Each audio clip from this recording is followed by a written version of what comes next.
Introducing the Introduction to Trauma-Informed Care for Parents online course. At Big Brothers Big Sisters, we want you to know that your child's safety and well-being is first and foremost in our minds, and we recognize that far too many of our children have been exposed to violence and trauma. So, we created this course to help you learn more about trauma and the impact being exposed to trauma can have on a child. You'll also learn about how we approach child and family exposure to trauma as an organization and receive resources that may be helpful to you and your family. And this course is free to parents and guardians of children in a local Big Brothers Big Sisters program. For more information about this course, contact your local agency representative.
Hello, and welcome to Big Brothers Big Sisters of America's 5th Annual Virtual Youth Safety and Wellbeing Summit.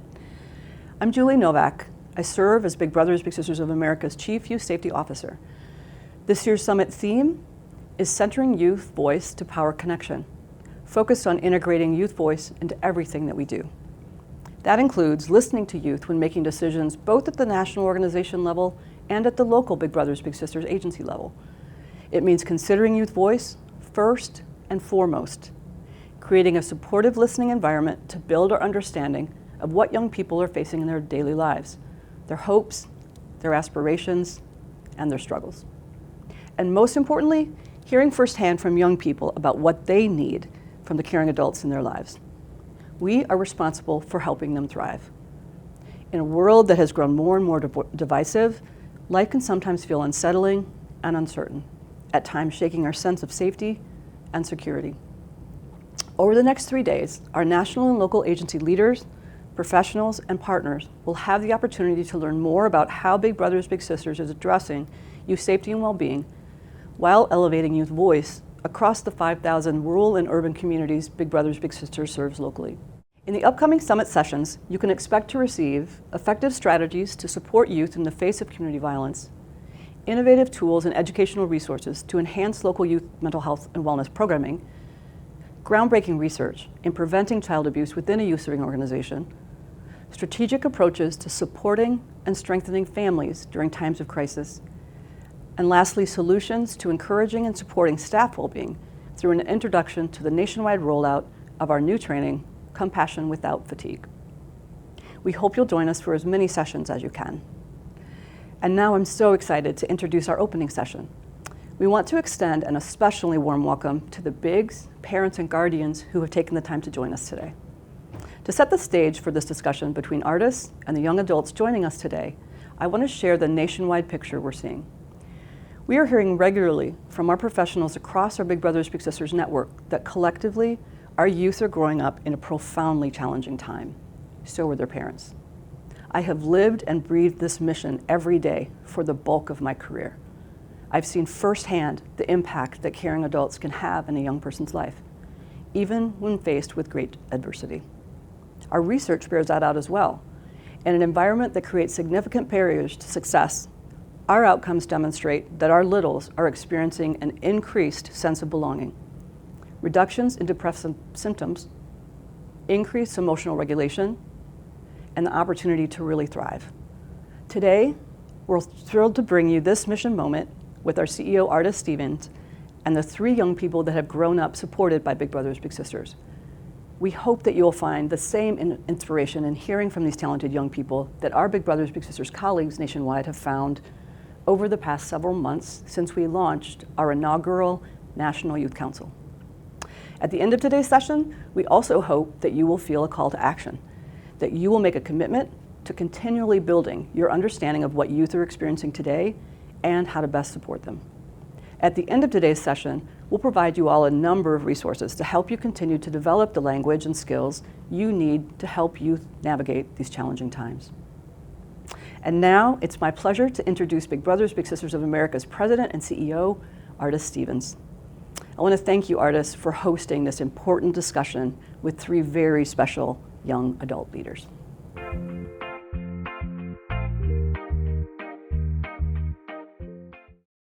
Thanks, Julie. I'm so excited to be here today. But before we get started, let me just start with big ups for Julie and the Youth Safety and Wellbeing team. Let's hear it for them. This is going to be an incredible few days together. We are grateful to have so many of you joining us from around our network in every corner of the country.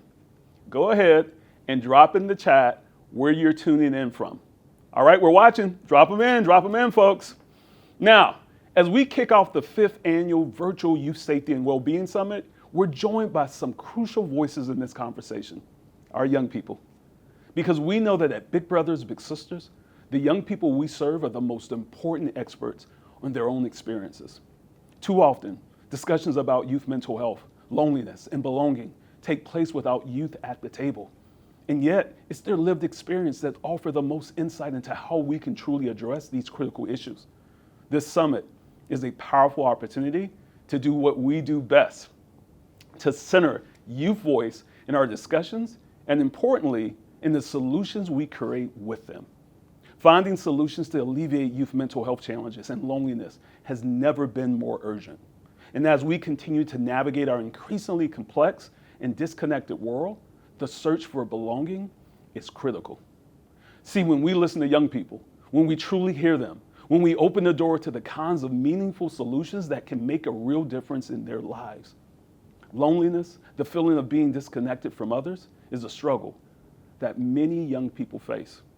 It can be isolating, affecting their sense of self-worth, their ability to engage in relationships, and their overall mental well-being.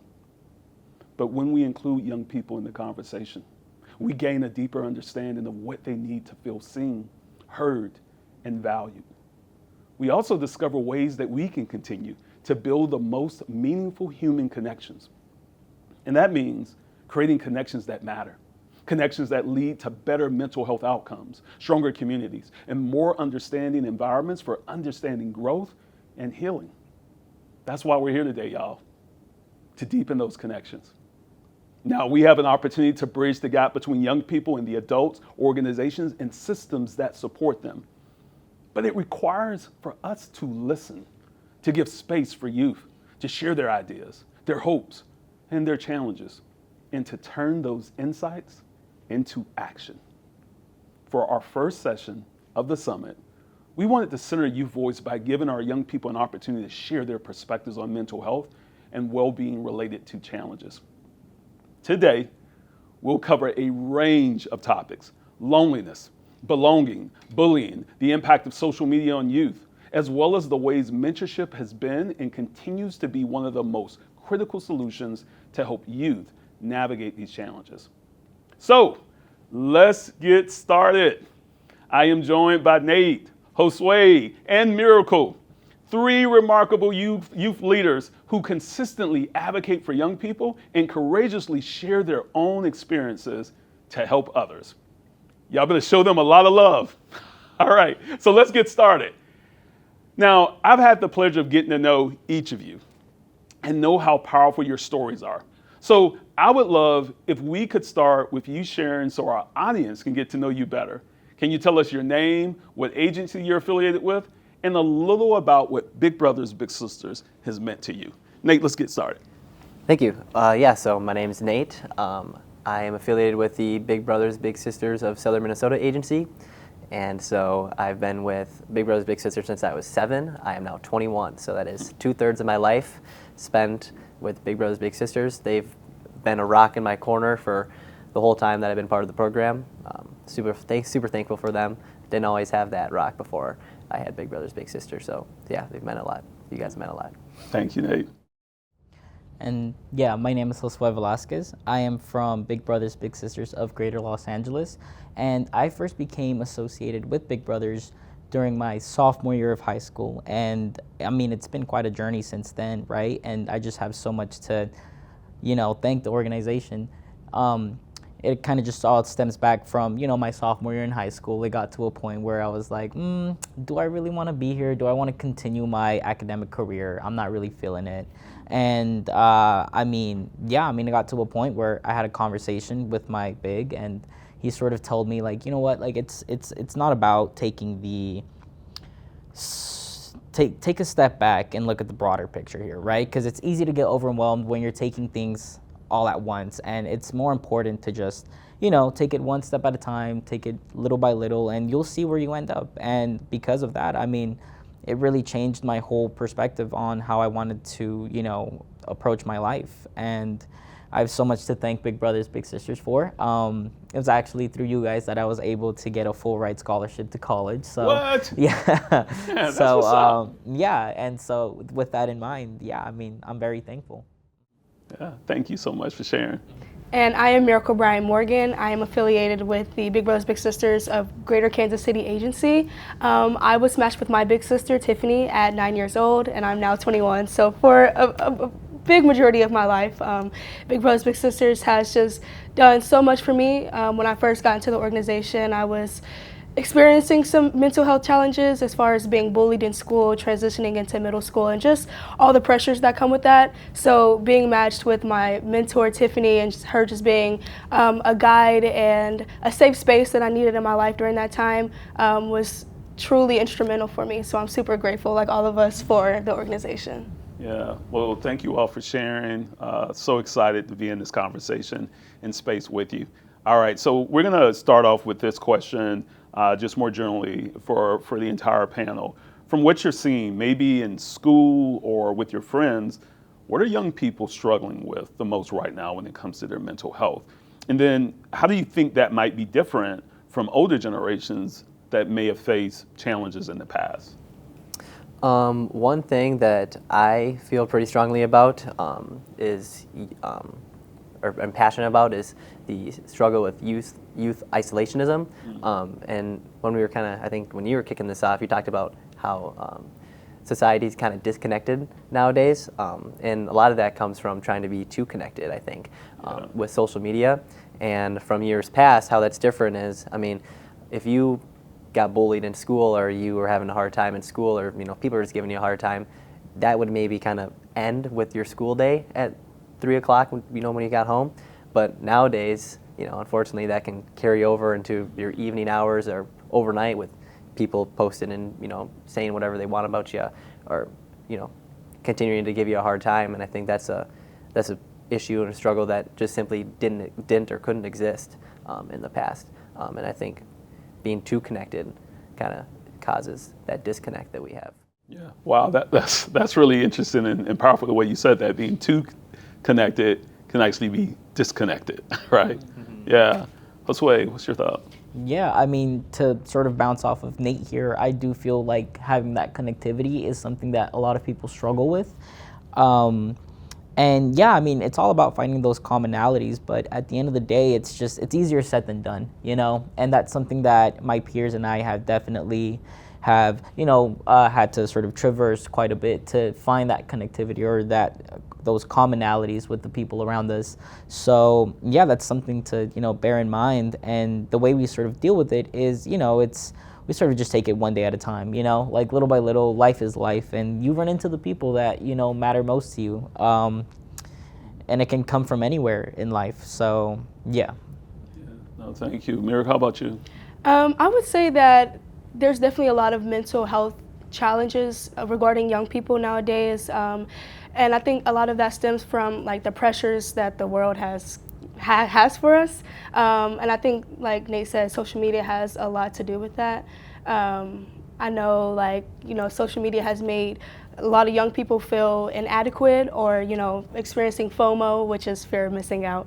But experiencing FOMO and just the pressures, not only academically, but as a young person, academically going into professionally, I think that is something that is a huge challenge for young people.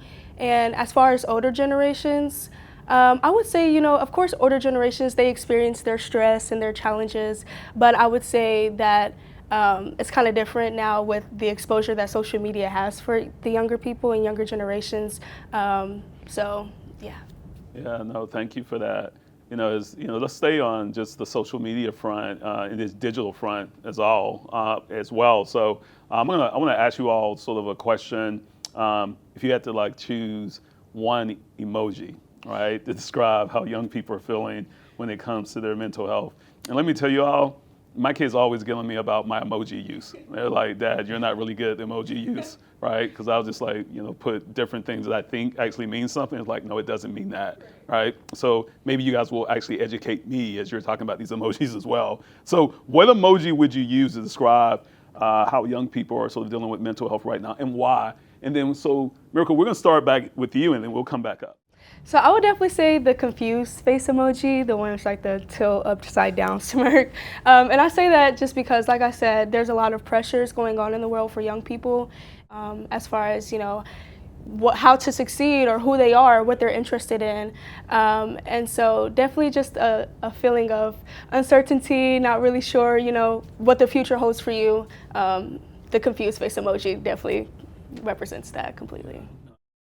So if I were to pick an emoji, it would definitely be the swirly-eyed emoji. And the reason I feel like that emoji effectively represents how people are feeling today is because, to me, that emoji just looks lost, And I do feel like that's where I am sometimes, and it's definitely where I feel a lot of my peers are sometimes. And yeah, that's certainly where I feel like we're at today, for sure. Mm-hmm. I would go with the chattering teeth emoji. I'm not going to try to put it out, illustrate it myself, but essentially the mouth is kind of wide open. It's not in a frown. It's not in a smile. The eyes are trying to just open up. It's like, geez, And I think the reason why I would answer with that emoji is because mental health can be kind of an off-putting conversation. And it can be that way for a lot of reasons, even positively, right? So if, say, of the three of us, say one of us is doing, better or, theoretically better than the others, well, you don't want to be the one person to show off that, oh, I'm doing so good or my life or my mental is so good. And so you could be kind of on edge, like, how do I answer that, right? Yeah. Even in that way. Or if it's the opposite way, if you feel like you're the one person who's having a struggle or things aren't so easy for, well, then you're going to be embarrassed or afraid to kind of share that perspective too. And so I think the chattering teeth emoji, maybe I'm not describing it the right way, but yeah. I think it just kind of illustrates a picture of a little bit of being put on the edge and a little bit of uncertainty, kind of a lot like what these two said. So. Yeah, and I appreciate your vulnerability in sharing that. I'm going to turn that question on you all a little bit though, right? So I'm going to turn it around. Tell me about an emoji you use to often give encouragement to someone, right? So particularly like when they're facing struggle, they may be facing challenge, or it's just the course of a day, right? And by the way, for all of you who are watching right now, put in the chat box an emoji you use, right, to give encouragement to somebody in your life. So for me, one of the emojis that I use is, y'all see the one that the hands lift, right? And you got the little thing. See, I can't even describe it right, but you know what I'm talking about, the hands. So that's kind of like my cheer emoji that, like, just in the course of the day, when someone's doing something really good or they maybe need some encouragement, I'm shooting those hand emojis that sort of like that applause, the folks that just give them encouragement in their life. How about you, Nate? Well, so not going to describe these perfectly, but it's the half-face salute. That's one of the classics I'll send. That to me kind of illustrates. Yeah, I understand. So say a buddy of mine is nervous about something, and you know it's a big thing he's got coming up. The half face, it's a straight face with a salute. Yes, I understand your nervousness. It is a big deal, but you got it, man. Yeah. Or you got the, it's like the gosh, I don't know how to explain it, but it's a emoji where it's like blowing steam out of his nose and everything. Yeah. And it's like, I would use that one to like say that someone's tough. Like, nah, you're good, man. Like, yeah. Or, congrats. Or like, if, my little brother's like nervous about a race, it's like, nah, you got that. That's light work. That'll be easy. And it's just kind of a weird celebratory, I guess, kind of maybe more of like looks like a power lifter if you just celebrated breaking some world record or something. But yeah, those are the two that I guess come to mind immediately when it comes to encouraging others. I love it. So for me, I have two, right? It's the 100, where it's like, with the two yeah. little slashes, Yeah. And then there's also the handshake as well, where it's like, and I'm not really sure how exactly they sort of pair together, but it just works, Yeah. when you're just like, hey, you know what, you're trying, you're keeping it real, and I can see that you're doing your best. And then you just send the 100 and the little handshake, and it works out really well. So those are my two for sure. Good deal. Miracle. And then for me, mine's are pretty basic, but I just love a good heart, the heart emoji, and then I like the emoji where it's just the face and it's like blowing a kiss. I love to send that one too. And for me, those emojis kind of, I'll send those, or when I'm receiving those emojis, it kind of makes me feel comforted or just loved and just appreciated. So I just love to send those out to my family and friends. I love it. I love it. Hey, can I just ask, just personal? I get critiqued sometime on sending double or triple emojis of the same kind. Is that a faux pas? It just means you really mean it. Thank you. I thank get it. you. Yeah. Okay, Yeah. At least someone's understanding. Would y'all feel the same way? Nate, you're looking like you're a little doubtful on that. Well, here my thing is there's a term out there they call it brain rot, and I just might have some brain rot. So I'll do the same thing, but mine will be like with funny ones, right? So like if I'm in a group chat with my friends or something, we're joking around. Snapchat has these. There'll be like a bitmoji of like someone peeking their head out of the grass, and I'll just spam that like a bunch of times. So I do the same type of thing, but maybe not with a thumbs up emoji or like or something else. But no, I'm with you on that. Maybe I'm just hitting on status. I don't know, but. Oh, good. Well, listen, let's stay on you a little bit here. I got a question for you, Nate. So you've spoken before about how adults, especially teachers and other professionals, and young people see often, right, can be an affirming voice, right? Someone who has that second, are you sure you're okay? Talk to us about how adults can show up for young people that way and be affirming. Yeah, I've talked about this before. I think that some of the most important things that youth need in their life include presence and consistency.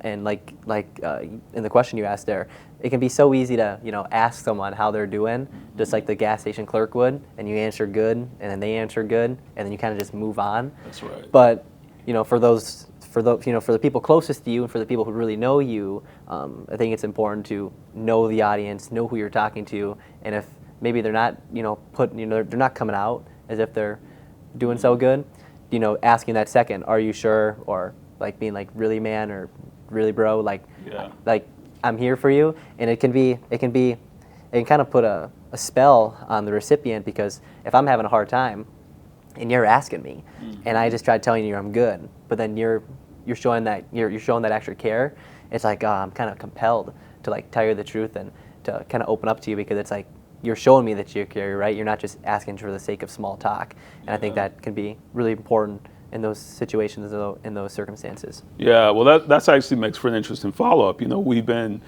having even more engagement and discussion at the national office as we work with young people, as we talk to the network, local affiliates and partners, as well as about helping bigs, right, to find the language to talk about mental health with their littles, with other young people in their lives as well.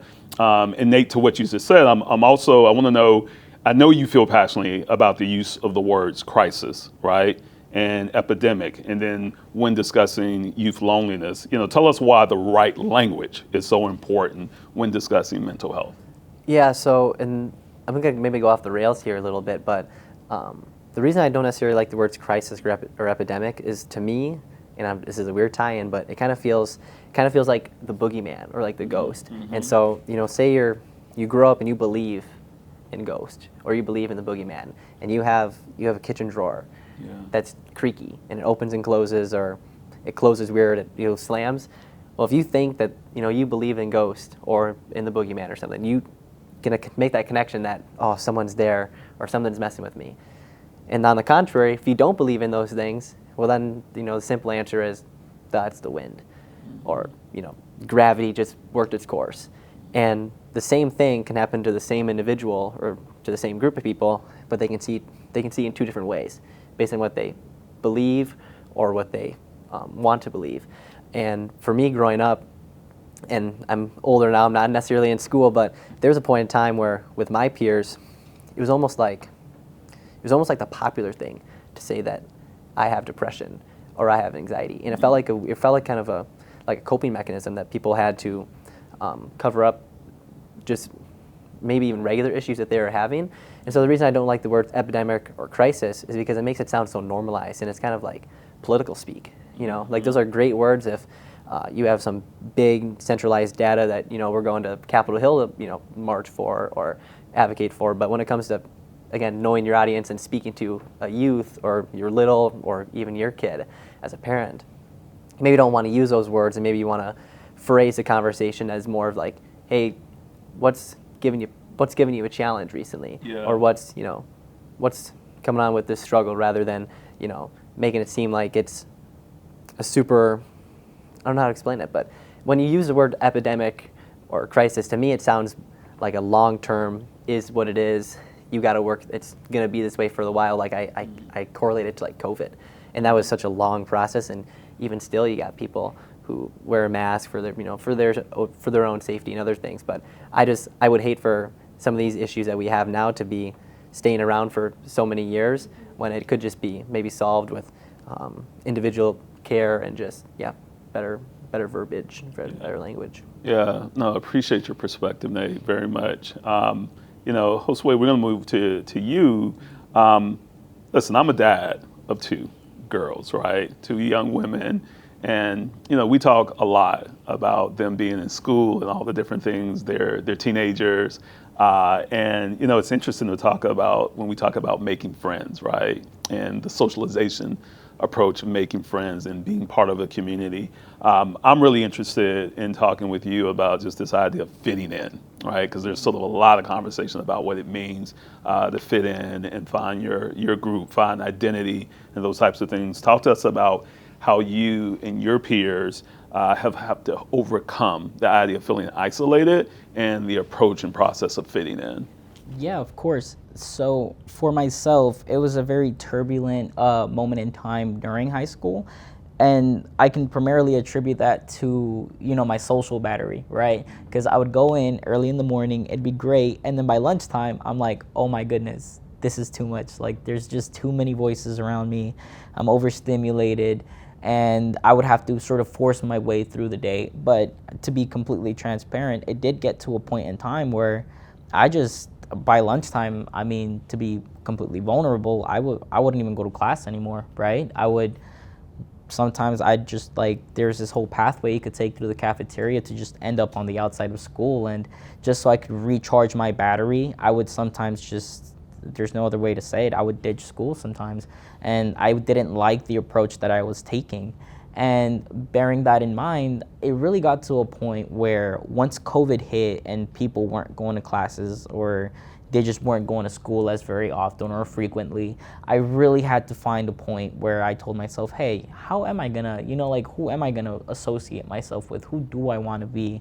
And that's when I actually got into skateboarding, right? And once I started skating, it was really easy for me to find people that I'm just not sure how else to describe it. It just wasn't as dramatic, I really feel like high school was riddled with so many different personalities colliding with one another that's what really like overdid it for me.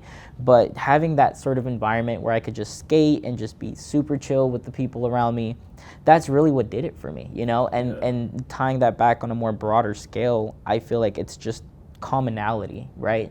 Having the commonality with those around you is really what ties it all together. And bearing that in mind, I mean, I first started skating with one other person, right? And just over the years, we've grown into a bigger group. Now there's like 6 of us, and we're all always hanging out together. And we've known each other for the better part of 7 years now.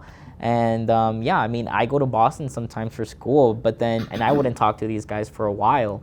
But then as soon as I'm right back, I'm just like, hey, guys, let's hang out, let's go do something, let's skate, let's just kick it, So yeah, certainly I can definitely attribute that to just having that commonality and trust, and to be completely honest, I mean, these people, they're not just friends to me anymore, I have no other way to say it. They're family.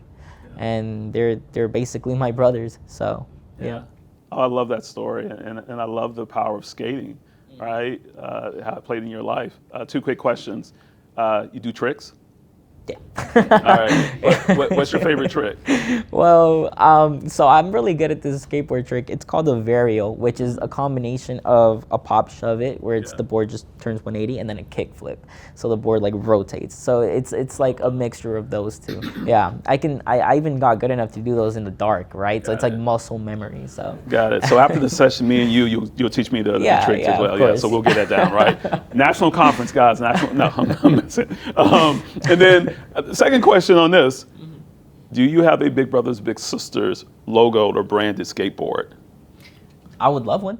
That would be awesome. Okay, I'm just trying to figure out like what's happening here. Yeah. All right. Yeah. Okay. All right. So Josue, like keeping on this, you talked about like being aligned and being fit and building community.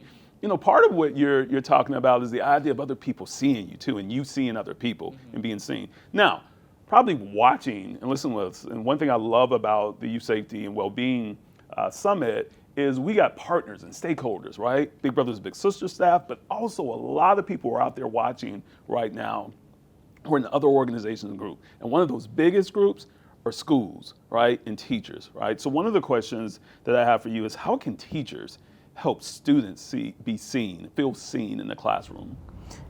It really just ties back to having a conversation with your students in the first place, right? Yeah. So where I come from, it's very easy for the teachers to get very overwhelmed and overstimulated, and that's something that you have to acknowledge, right? They're people as well. They're doing their best, and it's easy for them to get overwhelmed by all the circumstances. I mean, not every student in the classes I used to be were straight A students. They were all very mischievous. I was pretty mischievous myself, and it was very easy for me to overstimulate my teachers. I will admit that.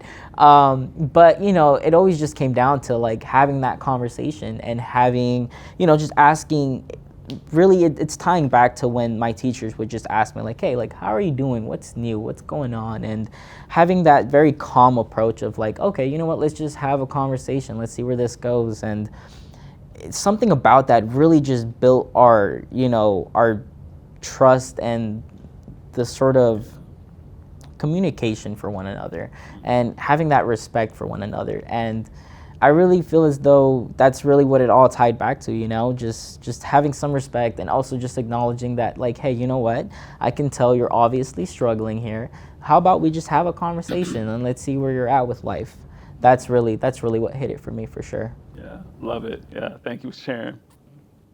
Miracle, what's up? Hey. All right, so listen, let's ask you a question. You shared earlier, right, about going through some of your own struggles, right? And you had some struggles in middle school that impacted your self-esteem, right? So, would love for you to share a little about those challenges and how did the relationship with your mentor help you to overcome them?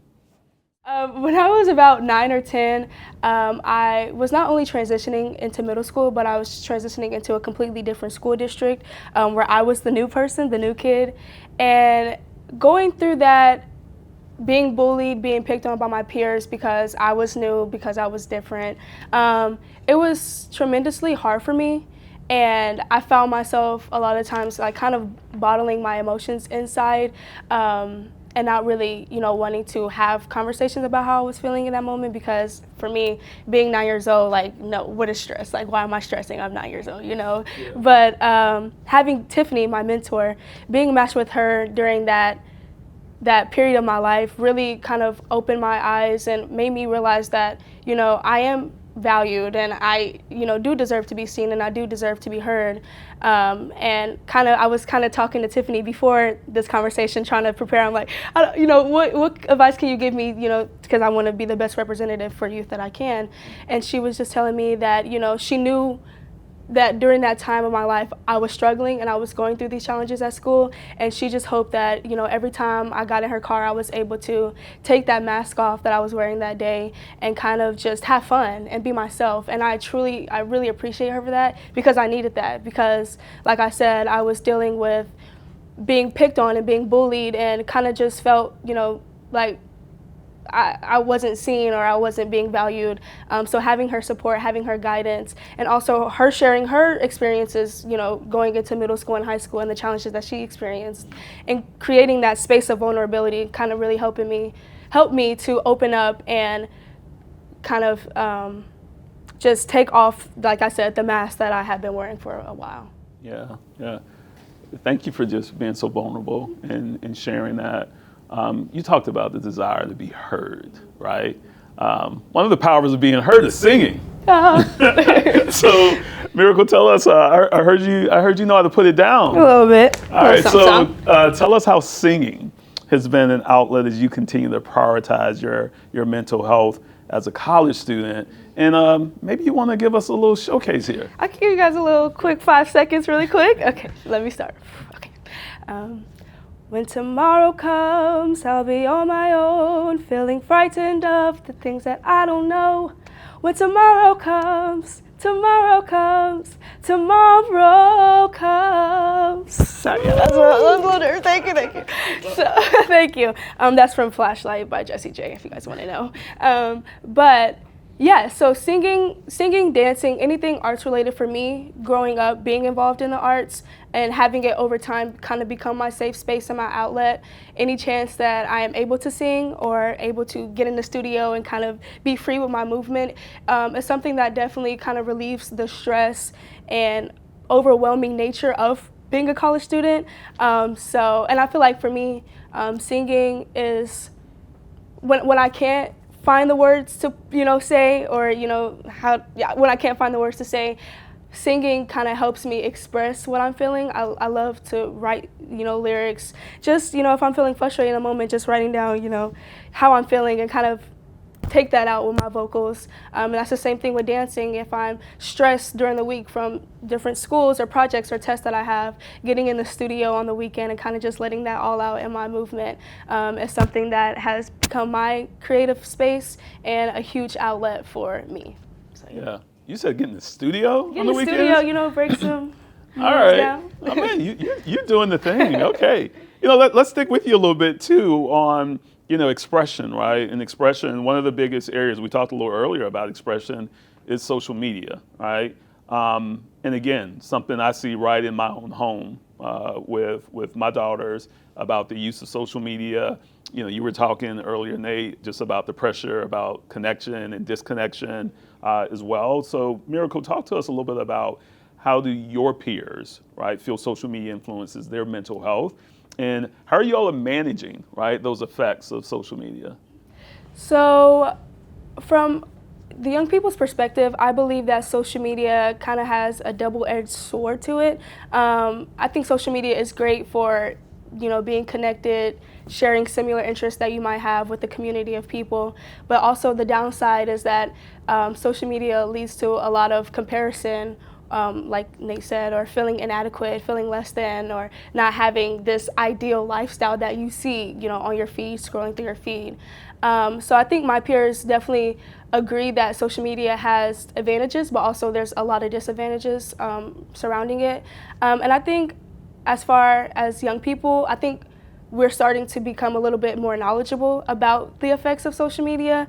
For instance, TikTok being banned. TikTok was supposed to be banned, and I know a lot of people deleted TikTok off their phone while they're thinking it was supposed to be banned, and TikTok was deleted permanently off the App Store. So people didn't have TikTok for a while. And I know like some of my peers that deleted the app and couldn't get it back were like, wow, I really feel like I missed a lot of my life kind of just scrolling through my For You page. And I think them acknowledging and kind of realizing the negative effects of social media is definitely a step in the right direction. Yeah. That's so interesting that you talk about it, and particularly even like the TikTok example. And it's crazy to kind of think about that. Man, what did we do before all of this, right? And now because we've become so dependent on it in our lives, and of course there's certainly a lot of good uses, but it's also talking about like any tool, how is it used, right? And how is it well utilized, right? And that's what I hear all of you saying in terms of how it affects and impacts young people's lives, right? And I would say even for those of you who are watching here, to continue to think about ways and even share in the chat box of ways that you work with bigs, you work with partners, you work in your communities to ensure that you're educating and supporting young people as they navigate social media as well. Josue, let's go back to you. How do you think mentors can help break the stigma for young people in creating open conversations around mental health? I really want to attribute it to just having that conversation, right? I feel like it all ties back to having the conversation with your littles or whoever you're mentoring, because young people, youth do go through mental health challenges, right? And the difficult thing about that is that sometimes the youth don't know what it is they're experiencing, right? They don't know how to deal with it. They don't know how to cope with it. And I really feel like that's where a mentor plays such a impactful role. It really ties into the fact that they really allow you to just process it, right? They really help you really just know what it is that you're dealing with. And on a much grander scale, once you know how to deal with it, the mentee, like, for instance, I can tie this back to myself. I remember I would have conversations with my mentor, and I wouldn't know what these feelings were, right? The feeling of anxiety, the feeling of depression, the feeling of just being overwhelmed by a system. And I didn't know how to deal with it. I didn't know what these emotions were. I didn't know how to cope with them. And I remember it was through the conversations with my big where I would finally be able to process, you know what? Oh, this is what's happening. This is how I can positively deal with these circumstances. And I mean, the thing with mental health, it's like, it always comes back, right? It's like the world is just a journey, and bearing that in mind, there are times where, you're gonna feel great, and then there are other times where you're like, oh, I'm actually not having such a great time today. And it was through the conversations that I used to have with my mentor that I can tell myself, oh, you know what? I've experienced this before, and I know how to positively deal with it. And to tie it back to breaking the stigma, it really just, it flows outward at the end of the day. I have conversations with my friends, and I can tell them confidently, like, I really feel like this is what you're experiencing. Let me introduce you to ways to positively cope with it. And I really feel like that's where a mentor plays such an impactful role. It's such as the butterfly effect is what I'm trying to say, right? It really just starts to spread outward. It's a ripple where you just start to positively impact the people around you through your association, through my association with my mentor. Yeah, very well said. All of you have had great experiences with mentors in your life. Beyond mentors, right? What type of other community or resources are you tapping into that are helping you to deal and can help young people to deal with mental health and well-being? And what can organizations like Big Brothers Big Sisters do to help young people tap into those type of resources as well? Miracle, let's start with you, and then we'll come down. So to be completely vulnerable, there was a time of my life that I was going through therapy, and for me, having that extra support outside of my parents, outside of my big sister, and just having those extra wise words of advice to kind of help guide me through whatever I was going through during that time of my life was very impactful, and I needed that. And I think for Big Brothers Big Sisters, I think Big Brothers Big Sisters has amazing resources and opportunities for young people to not only get involved, but to also, you know, kind of like these conversations, kind of figure out what mental health challenges are going on. So I would just definitely say that for Big Brothers Big Sisters, continuing to have discussions like this, have these open conversations, and continuing to create that space where these discussions feel safe and are open for all people. Yeah, I mean, I feel as though I'm fortunate enough to have created a really strong relationship with my family, particularly my sisters. I would sometimes just spend hours after a long day. We'd just, you know, chill in the bed, and we just, or like kind of like she's taking care of her daughter, and they're in the bed, and I'm just like kind of like hovering over the TV, and I'm just like unpacking my whole day. I'm like, yeah, this, and this happened. And bearing that in mind, I mean, what organizations can really do is just acknowledge the fact, or just call more attention to building stronger ties with family. I really feel as though that's really what's gonna like sell it at the end of the day, right? Because who better to have your back than, you know, like your family, your mom, because you know they love you already. So why not encourage having the conversations of vulnerability and feeling overwhelmed with them, right? Because they're your biggest supporters. So.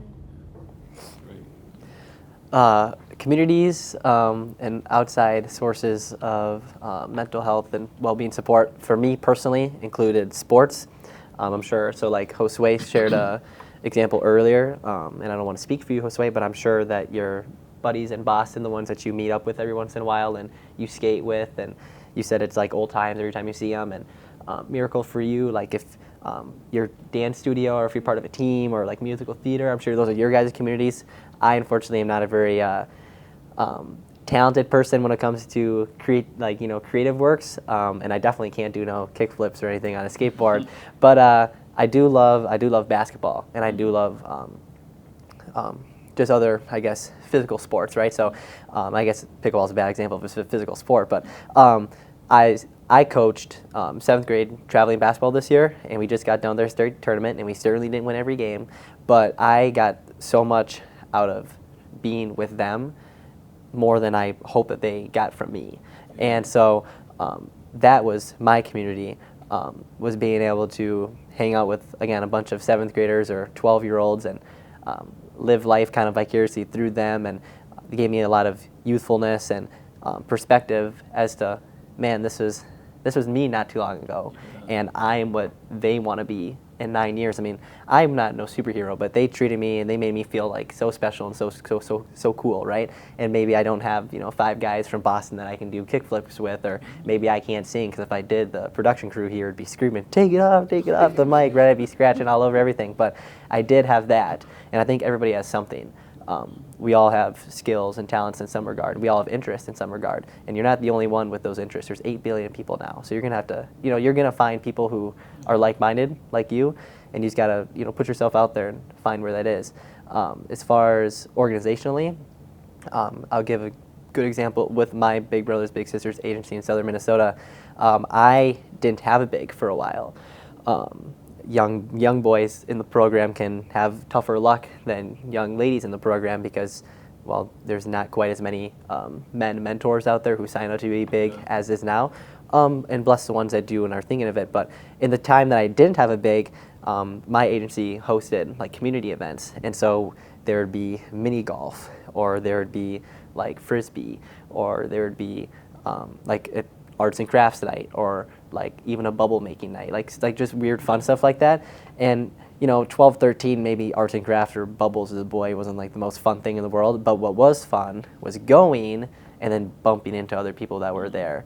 And so maybe organizations maybe hosting more things like that would make a good difference for the rest of the kids who are out there who either, don't have a mentor yet, or even if they do have a mentor, it's still good to, bump elbows with other people. Yeah. Oh, these are some great suggestions, right? Great suggestions for our listeners and viewers today. Nate, I know you said you're not a superhero. I'm sure those young people that you're working with, though, maybe feel different than that, right? So appreciate your commitment and your commitment to mentorship into this mission as well. And that actually leads us to the final question that I have for this panel, and that is, what's giving you hope from this conversation, right? I'm gonna make it a twofer here. What's giving you hope from this conversation? And what would you say to the people that's listening to this conversation about inspiring hope for them? Tell them something that they should be thinking about in terms of being hopeful. There's so much going on in our world, as we all know, right? So first part, individual, for you. What's giving you hope from this conversation, knowing the challenges that are going on in the world, what we're all trying to navigate, our own mental health and well-being? But also say to the folks who are watching, what should give them hope from your viewpoint about as we move forward in the work that they're doing with young people? And Josue, let's start with you. Of course, yeah. So what makes me hopeful about this conversation is, just bringing that awareness, right? I feel like that's really what it ties to at the end of the day, right? Calling more attention towards youth mental health. I feel as though it's very easy for certain people to not give the gravity that youth mental health deserves, primarily because, well, we're youth, right? So like as a kid, I'm not sure if my mom thought this way, but I'm sure she probably thought like, are his problems as big as mine? Because she's a hardworking mom, right? Like she wakes up at 4 a.m. every morning. She's a dishwasher and she just works every day and night. She's been doing that for the past 29 years. So I can definitely see how it's so easy for her to possibly view my problems and be like, look, there are bigger things to worry about. I got to pay the bills, I got to pay the rent. But being here today and having the conversation, I feel as though that's what really matters, and that's what makes me hopeful about youth mental health. Absolutely. And if I were to give advice to other youth, it'd be, take the time, especially when you're overwhelmed, to take the time to really take a step back, just breathe, and just think. Just think about, it doesn't even have to be about their own situation. Just think about whatever you want to think. Think about what it just takes to just calm down, right? That's what I do for myself. Whenever I'm overwhelmed, I take a step back and, just take the time to acknowledge that, like you are worth something and you're worth loving for yourself, right? So whenever I get overwhelmed, I tell myself like, man, like I've worked hard, you know what I'm saying? Like I've worked really hard to get to where I am in life. So even though it's easy for me to get overwhelmed, it doesn't last forever, because I know that I've worked hard to get to where I am in life, and I would encourage other youth to feel the same way, right? Because every day is a struggle, every day is a journey. So take the time to acknowledge where you are in life and just love yourself for what you've accomplished. Yeah, I love it. Nate, let's go to you. Sure, yeah, so individually, what gives me hope, really, first off, is this conversation. It's the fact that 3 of us, all in our 20s or just barely, get to sit here with you and share our experiences and our insight. It's nice to be heard, right? And there's going to be so many other kids out there who need to be heard, and if we know we can continue to give people like us and people younger than us their opportunity to speak, I think it's a huge thing. I guess also I'd say within society today, I feel like I noticed that we have some pretty caring adults. Of course you're going to see some people who will joke that a guy like me got salesman hands, right? So you get the hard guy who's like, oh, you got soft hands, you've never worked a day in your life, you know what I mean? Like you see some of those people, but in the grand scheme of things, this isn't 1960 anymore. We're not coming back, thankfully, from like a world war right now, where we got people who have just seen terrible things. We've kind of had it nice and peaceful here for a while, and so I think people are able to see, like Josue said, some of the smaller or maybe not so physical issues, and address those as important too, right? Like just because I didn't see some terrible thing happen doesn't mean that I don't feel a certain way about whatever else is going on in my life. And to the people who are here watching, the hope for you guys, the motivation for you guys is that there's like thousands, millions of people, other adults who care, just like you guys all do here, everyone who's here today. I feel like every room that I walk in, anytime I'm with these guys, or really even by myself, I got positive quality adult after positive quality adult. And there's so many of them out there. I mean, it's unbelievable, right? I mean, like this summit here has got thousands of signups, and I'm sure the majority of them, if not all of them, are, people 18 and over, right? So everyone here is essentially an adult. And I think that's a huge sign of hope going forward, is that it's maybe we're a small movement now, but it's not because it's not a big issue, and it's not because there's not big hearts out there. And I think that it's a good thing for all of us to keep in mind and look at. Yeah, thank you. Yes, sir. Miracle. Yeah, so kind of just to sum up what Josue and Nate said, just this conversation, us getting together, sharing our perspectives and our own experiences with being young people and dealing with kind of the mental health challenges. I think this is a great way to just continue to promote that mission that mental health is as important as physical health is. I would say, I think that young people are kind of breaking the cycle of mental health being stigmatized or overlooked, and kind of starting to share how they're feeling and kind of find ways that they can, or solutions to what they're going through. So individually, I'm just super happy that we were able to get together and kind of just shed light on mental health and the different solutions that there are out there. And then, just overall, and a piece of advice I would give is definitely just to try to find something try to find a safe outlet for you, try to find a community. Like for me, dancing, singing, musical theater, all of that kind of helped me release some of the pressures and stress that I was dealing with at school or maybe at home. And so I would say definitely try to find something that you're interested in, try to find a community, and kind of just let all your stress and whatever you're going through, kind of let it out in whatever you're doing. And even if there aren't any, or even if you haven't found a community, make that community, because there are people, there's 8 billion people, and some people do share the same interests as you. So if there's not a community, try to find that community so that you can have that positive, safe space and you don't have to bottle everything inside. Yeah, that's very beautifully said. So, wow, just wow, right? And gosh, you all are amazing, and I appreciate being able to have space, right, with each of you and learning from each of you and what you shared. And thank you for being just so vulnerable as well on this panel and sharing so many powerful words of advice, expertise, thoughts, and your story and your experiences. You all give me hope, right? You and so many young people that you represent give me hope, right?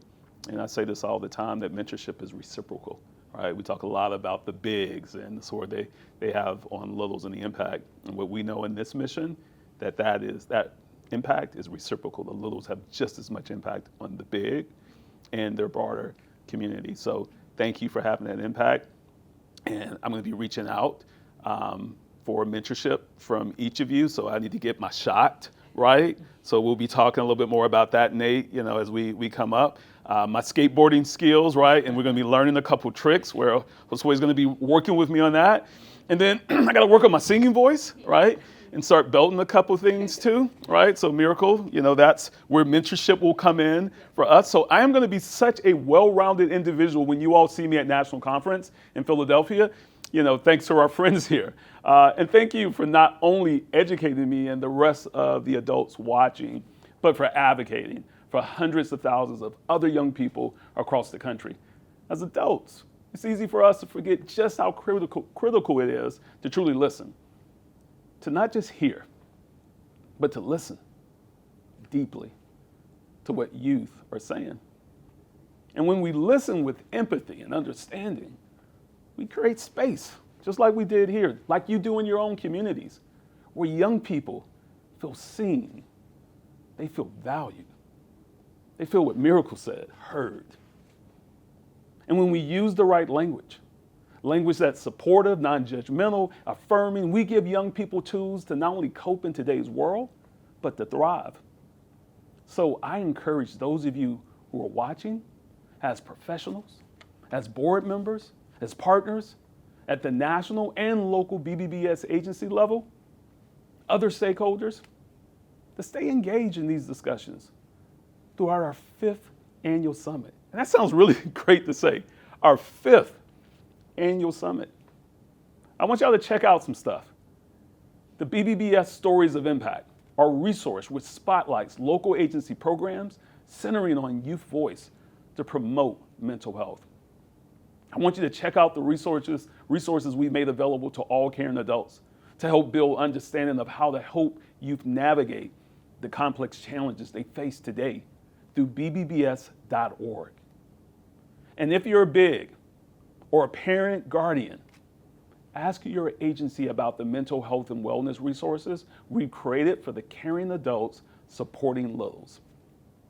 And lastly, as you continue to take part in these critical conversations, I hope you'll tune in with a renewed sense of commitment to listening, really listening to young people in your communities, your schools, and your families. Use that language that builds them up, language that empowers, and language that shows them that they are not alone in their struggles, and neither are we. The conversations we start here must extend far beyond today. It's together, bigger together. Let's continue to create an environment where young people feel heard, understood, and supported, and where mental health is treated with the care and attention it rightfully deserves. So thank you all for being here and for your ongoing commitment to the safety and well-being of all of our young people. Let's keep these conversations going, and more importantly, let's keep listening. Thank you, and enjoy the rest of the summit. Take care, y'all. Peace out. See you later.